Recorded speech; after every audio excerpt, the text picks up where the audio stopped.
Hey everyone, today we're going to be talking about one of the most dangerous groups of people we know, celebrities. They're in your music, in your movies, in your games. You just can't escape them.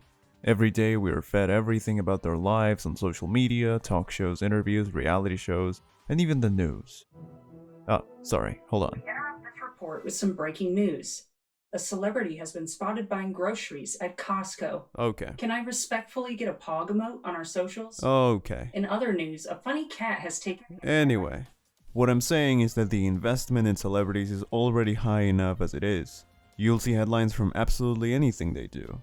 And there's a huge market for it. So because being so invested in these people is considered normal and fame is the path that brings us to that ideal lifestyle, many people want to be famous. Which used to be complicated to achieve, but things have changed with content creation. Since it's at everyone's reach, anyone can be somewhat famous, but that has led to people seeking that fame just for the sake of having it and want to be liked by as many strangers as possible. And the platforms play a big part in this because of how they're built. The likes and follower counts are like a measure of status, which have turned into a currency that makes people happy, where the more you have, the more important you feel. So there have been a lot of cases where some let it get to their heads and believe that having a following does make them superior somehow. And a lot of people play into this mentality when they call someone that doesn't have many followers as a nobody or a random, on top of seeing likes and followbacks from famous people as some sort of accomplishment. As if something like being mutuals on Twitter automatically means friendship, for example. And that is dangerous. Because many people tap these things by accident sometimes, or at the very least, they don't put that much thought into it. And I bring these things up because the idea of holding anybody that is famous in a higher regard is something that is deeply fixed in our lives in general. A lot of people panic when they come across someone famous in the streets or are in complete disbelief when they get noticed by them. Social media just adds to that by allowing for everyone to have an avenue to connect with these celebrities that they wouldn't have otherwise. Before, you'd probably have to attend events or send letters to reach them, but social media is much more attainable. Which brings a lot of different kinds of people, including one specific type of supporters that we know as stans. The JoJo thing. Stan culture is something that many people dread because of the reputation that many of these supporters have given it. You could argue that you have to watch what you say when you talk about this sort of thing. To me, it's interesting. It's a subculture based around the strongest level of support for an artist and their work. And people take a lot of pride in being stans, so they convey their support in a lot of different ways outside of the traditional ones. Fan cams or edits are a common one, while other people create specific accounts just to post about the artist. And it's mostly harmless. But many cross the threshold of obsession without even knowing, like when they seek for as much information as they can get from the artist itself rather than their creations, or look for clips, videos, or pictures about that person just living and being human. Although that obsession can also take another form, which is the other side of stan culture known as antis.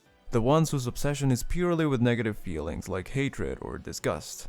So you have two groups of people obsessing over someone famous constantly at war with each other, with one side insulting the artist and wanting it to fall, while the other defends it and wants it to succeed. That has ended in a lot of harassment and sometimes doxing, which has gone on even outside of the people invested in this war, and any sort of criticism is considered destructive.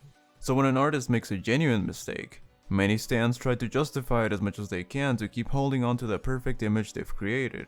That is the problem with stan culture, but the idea behind it isn't something that's necessarily harmful. Only the idea. Many people utilize the admiration they feel as an escape from something going on in their lives and seek comfort in the communities that are formed surrounding an artist. Standing is essentially talking about things you're passionate about as well as connecting with people that share that passion. Some of those communities have accomplished a lot of positive impact, like donating to charities or silencing hate speech online. It's only within that pursuit for their favorite artist to be successful that many of them get taken advantage of and lose touch with reality by becoming a mindless soldier. Like when some start posting their fan cams on things that are not related to the subject at all just to get more streams and exposure for the artist. The only solution is having these artists frequently setting a clear boundary so people can always be aware of when the obsession's out of control. But that will not happen in most cases, because people like having stans, especially if they get obsessed. It's convenient for an artist and for industries to have a market that can embrace and promote anything you give them better than they would. If you manipulate those stans, you can basically manipulate the market.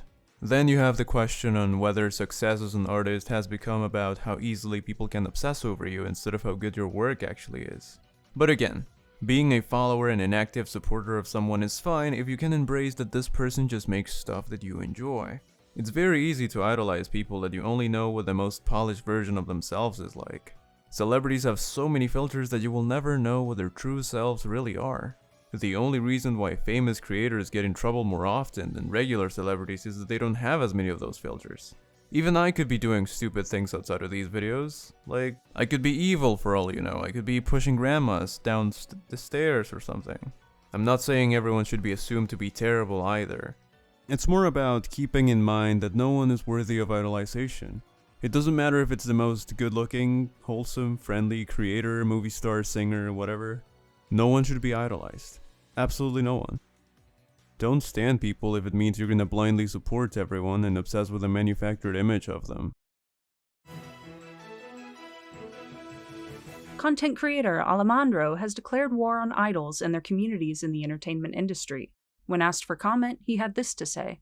Listen, all I said was that standing should be done in a way that is healthy. So, is it true that you actively hate all these communities, including but not limited to Minecraft, K-pop, and Marvel, that continuously express themselves about the lives of several prominent figures in the entertainment industry today?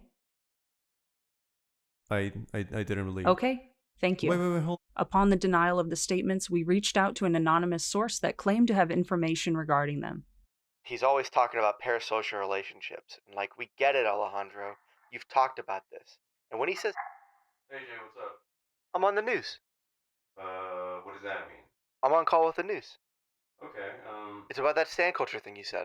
Oh my god, I didn't say anything. And you know I didn't say anything. Look, man, they wanted me to lie about you. I'm not going to turn that down. Oh, you're right. I'm so sorry. What am I supposed to do? Not lie?